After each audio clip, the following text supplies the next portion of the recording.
Take the risk or lose the chance. Namaskar, welcome to Next IS. I hope you are doing well. In this video, we will cover major headlines of the Hindu, Indian Express, and Press Information Bureau. So, without wasting any time, let's start today's discussion. And here, first article focuses upon India-Bangladesh relations because recently India summoned Bangladesh acting High Commissioner over security concerns, including fencing at the border. Earlier, Bangladesh raised objections to BSF's construction of a barbed wire fence in Malda and Cooch Behar districts, claiming violations of agreement. Here, you should know that 1975 guidelines prohibit defense structures within 150 yards of the international border, but India views fencing as non-defense, while Bangladesh disagrees with this. Talking about fencing progress, India has fenced more than 3,000 km of India-Bangladesh border, but there are some challenges due to terrain, village objections, and riverine stretches. Now, World Meteorological Organization declared 2024 as the warmest year on record, with global temperature 1.5 degrees Celsius higher than pre-industrial levels. India also experienced the warmest year in 2024 with a temperature rise of 0.65 degrees Celsius above the 1991 to 2020 average. And here you should know that direct comparison between India's and global warming is difficult due to different baselines because India uses 1901-2020 data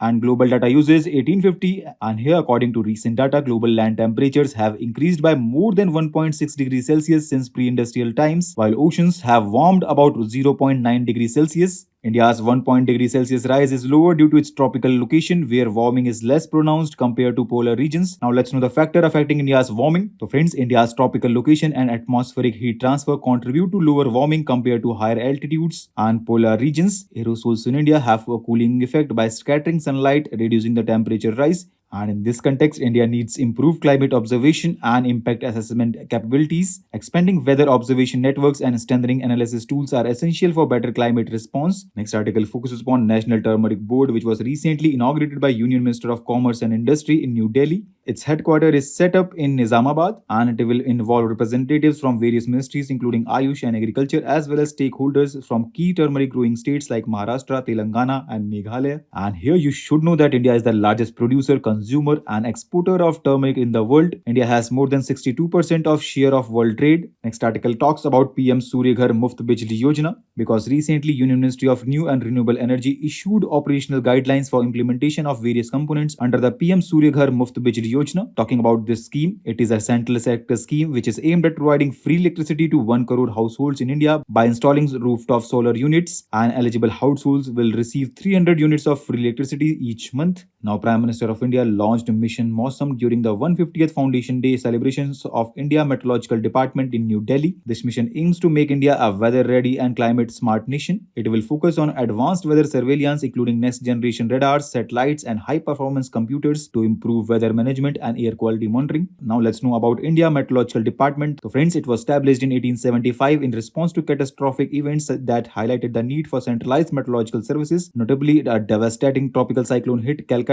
in 1864, followed by monsoon failures in 1866 and 1871, which exposed the vulnerabilities of Indian subcontinent to weather extremes. Now India is celebrating 77th Indian Army Day, which is celebrated on 15th January each year to honor the achievements of General later Field Marshal K.M. Cariappa, who was the first Commander-in-Chief of the Indian Army. On this day in 1949, General Cariappa took over the command of the Indian Army from the General Sir F.R.R. Butcher, who was the last British Commander-in-Chief, marking the transition to independent Indian Army. General Cariappa is also known for leading Indian forces to victory in 1947 war.